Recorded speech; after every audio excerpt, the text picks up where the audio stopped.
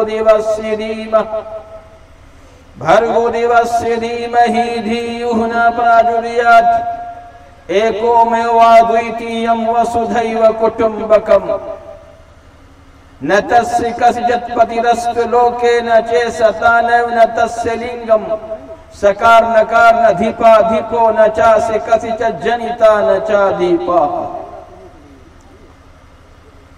भवन विष्णु यश कल्की परादुर्भविष्यति सुमति अश्वमा सुगमा रुह्या देवदत्तम जगत्पति शांति ही शांति ही शांति भूय एव महाबाहो शर्म में परमं वचः यत्तेहं प्रियमानाय वक्ष्यामि हितकाम्यया न मे विदुः सुरगणाः परभवं न महर्षयः अहमदिर्हि देवानां महर्षिणां च सर्वशः यो ममजमनादिं च वेत्ति लोकमहेश्वरम् असम्मूढः समत्रियेषु सर्वपापैः प्रमुच्यते बुद्धिर्ज्ञानम सम्मूह क्षमा सत्यम दमशमः सुखम दुखम भवभावुः भयं च भयमेव च लिंग छेदी सखाहीनम रमश्रुधारी सद्वसिक्खौ चालापि सर्वभिक्षि भविष्यति जनुमम्।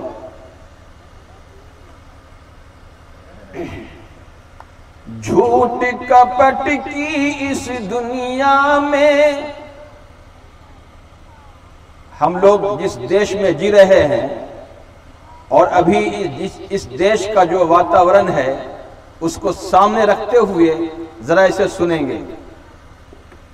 झूठ कपट की इस दुनिया में क्या सत्य का स्थान नहीं है। झूठ कपट की इस दुनिया में क्या सत्य का स्थान नहीं है।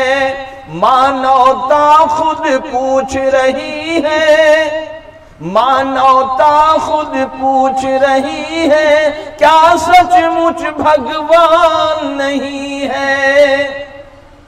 झूठ कपट की इस दुनिया में क्या सत्य का स्थान नहीं है। मानवता खुद पूछ रही है, क्या सचमुच भगवान नहीं है।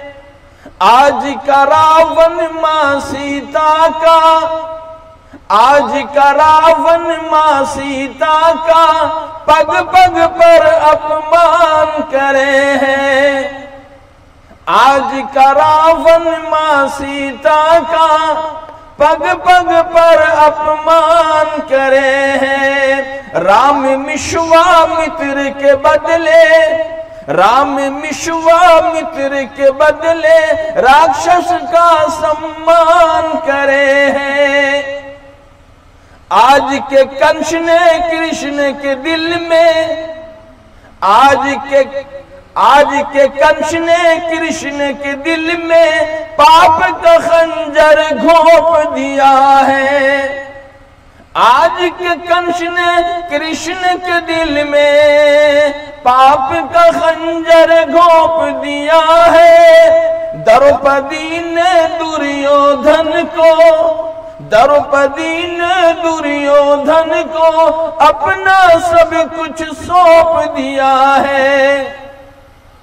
अन्याय की इस नगरी में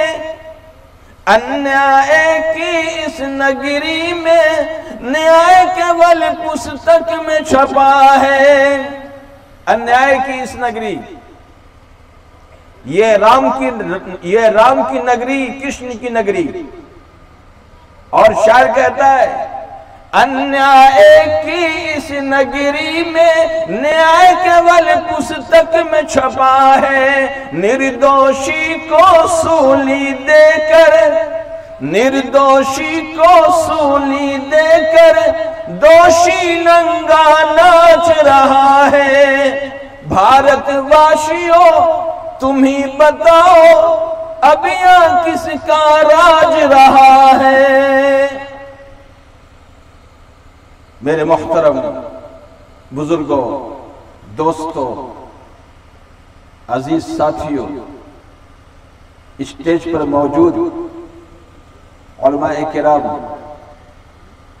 आदरणीय विद्वानों, उपस्थित सज्जनों और पर्दे में रहने वाली माता एवं बहनों, आज हम लोग एक दीनी इजलास में, धार्मिक सभा में उपस्थित हैं। दुआ करें कि वो प्रभु हम सबों को जब तक जीवित रखे इस तरह की सभाओं में बार बार बैठने का अवसर देता रहे, तौफीक देता रहे।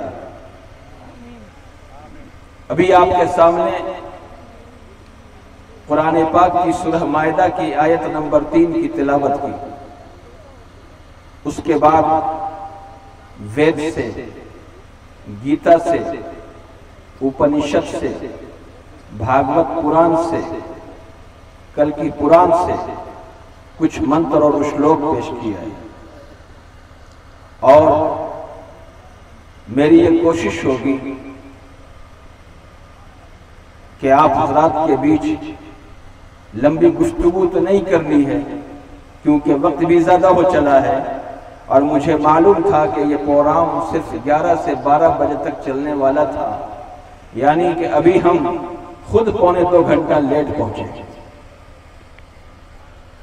तो जाहिर सी बात है, पौने 2 घंटा गाड़ी लेट हो जाए तो गाड़ी पे जो सवार हो उस पर क्या बीतती है वो आपको अंदाजा होगा। इसलिए लंबी गुफ्तगू नहीं करनी है, क्योंकि मैं देख रहा हूं कि हमारे लिए तो एक स्टेज पे शामियाने का इंतजाम किया गया है, लेकिन आप लोग जो सामने बाहर बैठे हुए हैं खुले आसमान के नीचे, और ऊपर भी हम समझते हैं कि पानी का इंतजाम तो किया गया है, चाय का इंतजाम बाकी रह गया है। इंशाअल्लाह कभी फिर मौका मिलेगा हमारे इमाम साहब मौलाना मोहम्मद अली जौहर साहब को, तो फिर वो आपके लिए चाय का भी इंतजाम करेंगे। अभी तो वाकई खर्च में पड़ गए होंगे। आपका एक तरफ ताउन रहा और आनन फानन ये प्रोग्राम बच्चों के इनामात की खातिर सजाया गया। ये बहुत बड़ी दिलेरी की बात होती है। इसलिए मेरे भाइयों, बस आप इसी तरह हजरत इमाम साहब का ताउन करते रहे। आपसे और क्या चाहिए?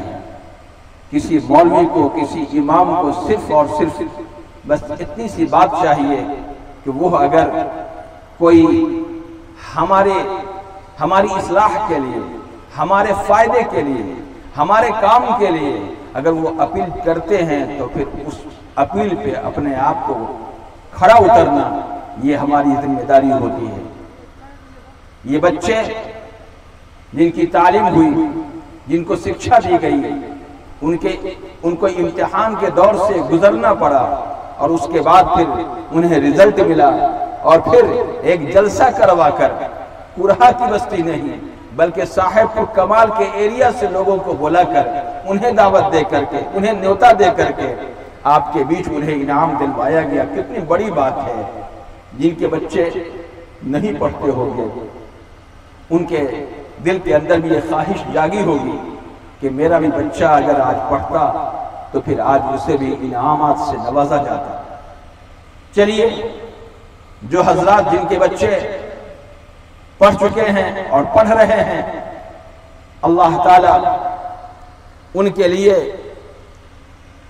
अपने वालिदैन के लिए आखिरत का तोशा बनाए। और जिनके बच्चे नहीं पढ़े, पढ़ने का इरादा या पढ़वाने का इरादा वो जाहिर करेंगे या कर रहे हैं, तो अल्लाह ताला उन्हें भी इस इरादे पे मुकम्मल उतरने की तौफीक अता फरमाए।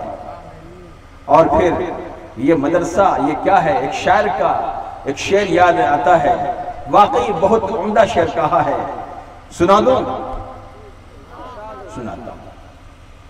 ये मदरसा है तेरा मैं कदा नहीं साकी, ये मदरसा है तेरा मैं कदा नहीं साकी, यहाँ की खाक से इंसान बनाए जाते हैं। ये मदरसा है तेरा मैं कदा नहीं साकी, यहाँ की खाक से इंसान बनाए जाते हैं। ये असल मामला है कि ये इंसान बनाने की एक फैक्ट्री है, ये मदरसा। और मदरसे में क्या होता है, कुरान पढ़ा जाता है, हदीस की शिक्षा दी जाती है। ये कुरान उन्हें समझ में नहीं आएगा, उन्हें कुरान समझ में नहीं आएगा जो हल्के में लेते हैं। ये कुरान उनके काम नहीं आएगा जो उसे आम किताब, आम पुस्तक समझते हैं। नहीं, ये पुस्तक है तो ईश्वर की पुस्तक है, ये कुरान है तो अंतिम पुस्तक है। ईश्वर की बहुत सारी पुस्तकें आई हैं, उनमें तौरात है, जबूर है, इंजील है, कुरान है, वेद भी हो सकती है, गीता भी हो सकती है, कुरान भी हो सकते हैं, लेकिन कन्फर्म नहीं कह सकता। लेकिन कुरान तो कन्फर्म है कि अंतिम पुस्तक है, तौरात और जबूर तो कन्फर्म है कि उसकी पुस्तक है। 104 पुस्तकें आई हैं, लेकिन रह रहकर ऋषियों को पुस्तकें दी गई। तो मेरे भाइयों, ये असल मसला है कि आज हमारे मुल्क के अंदर, जो मैंने अभी आपके सामने एक हिंदी में नज़्म पढ़ी है, हमारे मुल्क के अंदर जो नफरतें फैलाई जा रही है, ये क्या है कि जैसे हज़रत ने फरमाया कि आग में अगर पेट्रोल डाल दिया जाए, कराशन तेल और डीजल डाल दिया जाए तो आग भड़केगी, भड़केगी या नहीं? हमारा काम क्या है? हमारा काम तो ये है कि जहां आग लगती है वहां बुझाते चले। इंशाअल्लाह जब हम अपने काम पे लगे रहेंगे तो वह एक दिन आग बुझ जाएगी। जब अरब में आग बुझ गई तो यहां क्या है, बुझेगी। लेकिन सिर्फ शर्त यह है कि हम पहले ईमान वाले तो अपने आप को इस्लाम पे मुकम्मल तरीके से चलने वाले बन जाएं, ये आग खुद ब खुद बुझ जाएगी। हमारे देश के अंदर क्या हो रहा है? जो कहा है कि अन्याय की इस नगरी में न्याय केवल पुस्तक में छपा है। ये जुल्म जौर का जो बस्ती है, ये वहां इंसाफ मुर्दा हो चुका है।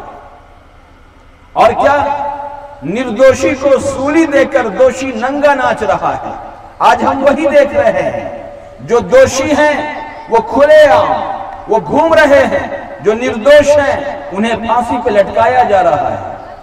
आज जेलों के अंदर अगर ज्यादा तादाद अगर देखी जाए तो मुस्लिम नौजवानों की, जो बेगुनाह हैं, मासूम हैं, और उन्हें जेल में डाल दिया गया है, लेकिन दर्द नहीं होता है, एहसास नहीं होता है। चलिए फिर बात होगी, जब इस मौजू पर प्रोग्राम होगा तो बात रखी जाएगी। बात यह हो रही थी कि ये पुस्तक ये ईश्वर की क्यों आई है। मार्गदर्शन के लिए, जिंदगी गुजारने के लिए, जीवन व्यतीत करने के लिए। कुरान ने भी ये संदेश लिया है, गीता ने भी संदेश लिया है। मैं आपसे पूछता हूं, अगर आप में से कोई ड्राइवर हो तो जरा वो बताएंगे, ड्राइवर यानी बाइक ड्राइवर, मोटरसाइकिल चलाने वाले कितने लोग हैं? जरा हाथ उठा के बताएं। बहुत कम है भाई। आप लोग कैसे जाते हैं बेगूसराय या खगड़िया? बस से। अच्छा, इसीलिए जो ड्राइवर है उनसे सवाल कि ये बताएं कि आप जिस गाड़ी को चलाते हैं, बाइक को चलाते हैं, अगले पहिए में हवा ज्यादा होती है या पिछले पहिए में? पिछले वाले में। ये पीछे वाले में हवा ज्यादा होती है और आगे में कम होती है। आगे के पहिए में अगर हवा ज्यादा कर दे, पीछे कम कर दे तो क्या बुरा है? तो तेज गाड़ी नहीं चलेगी, बैलेंस नहीं बनेगा और थोड़ी दूर जाने में ड्राइवर थक जाएगा। होगा या नहीं होगा? होगा। ये जब गाड़ी लेकर के आप आए तो आपको कैसे मालूम हुआ कि अगले चक्के में हवा कम होनी चाहिए, पिछले में ज्यादा? कैसे मालूम हुआ? या तो आपने उनसे सीखा होगा जो मजे हुए ड्राइवर हैं, किसी जानकार से सीखा होगा, या फिर गाड़ी बनाने वाले ने ये फार्मूला बता दिया होगा, बताया होगा। दो ही चीज होगी, या तो गाड़ी बनाने वाला उसने फार्मूला बताया होगा कि गाड़ी कैसे हाँकनी है, और या फिर जो मजे हुए लोग हैं उनसे सीखा होगा, उन्होंने बताया होगा। कभी सोचा, कभी गौर किया कि ये जो हमारा शरीर है, हमारा शरीर, इस शरीर को कैसे यूज में लाया जाए? कभी सोचा, कभी गौर किया कि इस शरीर को कैसे यूज में लाया जाए? हाथ है, हमारे पैर हैं, हमारी आंखें हैं, इसको कैसे यूज में लाया जाए? हम कैसे इसको इस्तेमाल करें? अगर ये मालूम करना हो तो हम किससे पूछेंगे? जो इसके जानकार हैं या जो इसका बनाने वाला है? हमारे शरीर का बनाने वाला कौन? कुरान कहता है वही अल्लाह है, वेद कहती है वही ओम है, वेद ने कहा है वही ब्रह्मा है, बनाने वाला।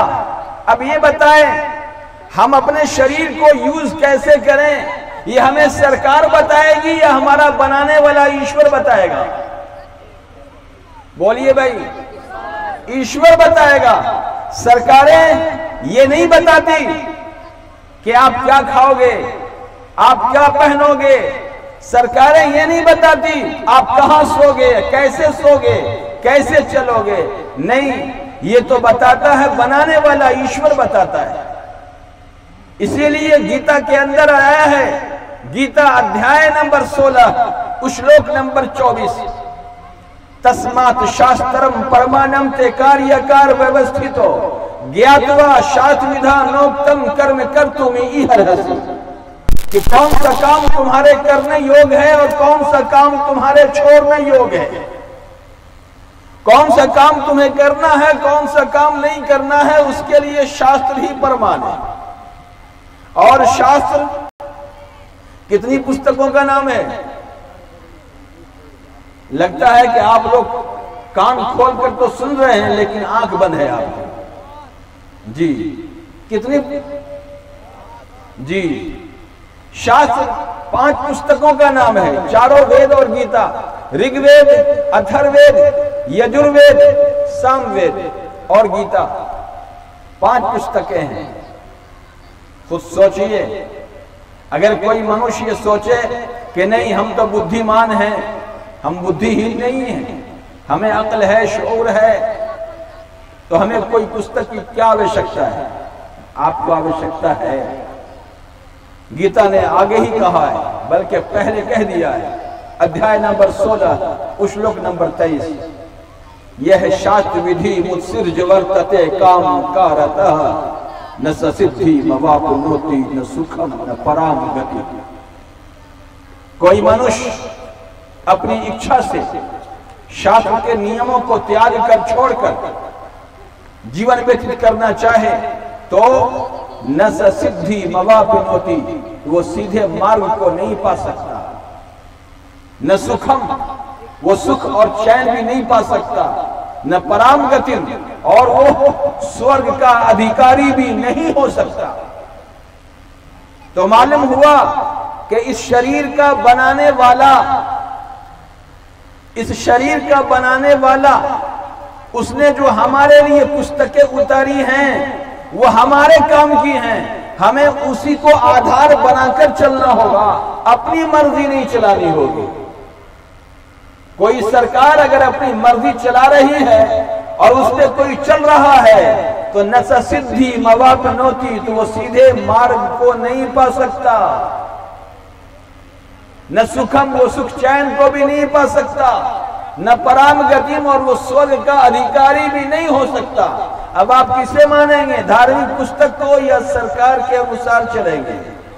सरकार का एक सिस्टम है, सरकारी आपके चलने के लिए जो रास्ते होते हैं वो रास्ते बनाती है। याद रखें, हमें क्या खाना है ये फैसला हमारा जो बनाने वाला है वो करेगा। हमें क्या पहनना है उसका फैसला वो करेगा, सरकारें नहीं करेंगी। आप ये बताएं, ये शरीर किसने दिया? सरकार ने नहीं। ये हमारे शरीर के अंदर जो आत्मा है किसने दिया? सरकार ने नहीं, उस ईश्वर ने दिया, उस भगवान ने दिया है। इसलिए उसने भी हमारे लिए एक सिस्टम बनाया है। सिस्टम क्या है? आत्मा है, आत्मा की जगह ऊपर है। ये शरीर मिट्टी से बना हुआ है। किससे? मिट्टी से। और ये मिट्टी की जगह कहां है? नीचे। शरीर की जरूरत को पूरी करने के लिए हमें क्या चाहिए? मिट्टी से निकली हुई वस्तुएं चाहिए। जरा गौर कीजिएगा, शरीर की भूख को मिटाने के लिए आप खाना खाते हैं, खाना कहां से उपजता है? धरती से। आप दवा यूज करते हैं, दवा कहां से तैयार होती है? मिट्टी से।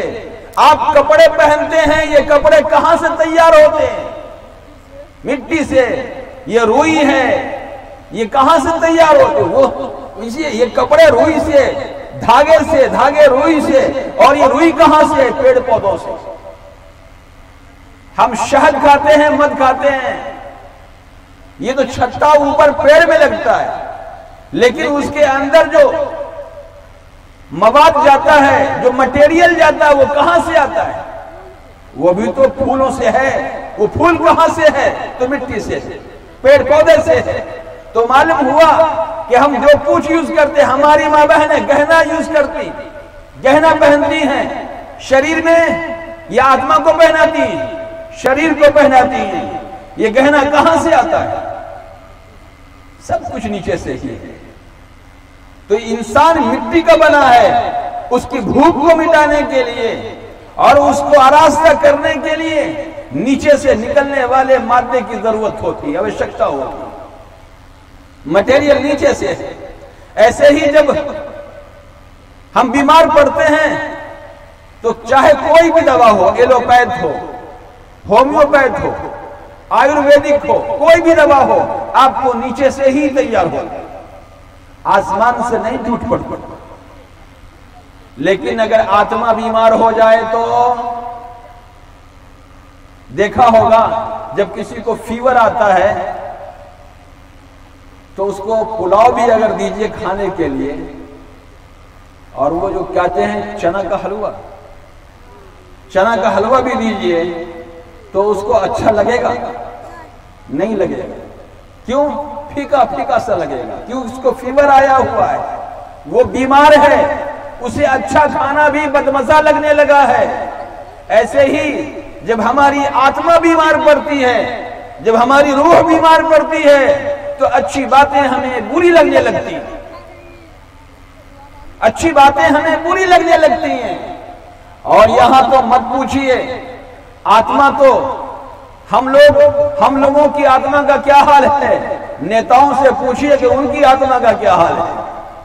ये नेता जिसके बारे में एक शायर ने कहा है, अगर कहिएगा तो सुना दूंगा वरना आगे बढ़ जाऊंगा। सुना दूं? अच्छा, लगता है कि आपको नेता से दोस्ती है। चलिए, एक शायर ने कहा, हम नेता हैं, हमें है इस बात की तरबियत हासिल। अगर आप में से कोई हो तो बुरा ना माने। हम नेता हैं, हमें है इस बात की तरबियत हासिल कि जिस थाली में खाते हैं उसी में छेद करते हैं। ये नेता का हाल है। आत्मा बीमार है। जब आत्मा बीमार है तो बताइए अच्छी चीजें खराब लगेंगी कि नहीं लगेंगी? लगेंगी। आज कर्नाटक के अंदर पर्दे का मुद्दा उठा है या नहीं उठा है?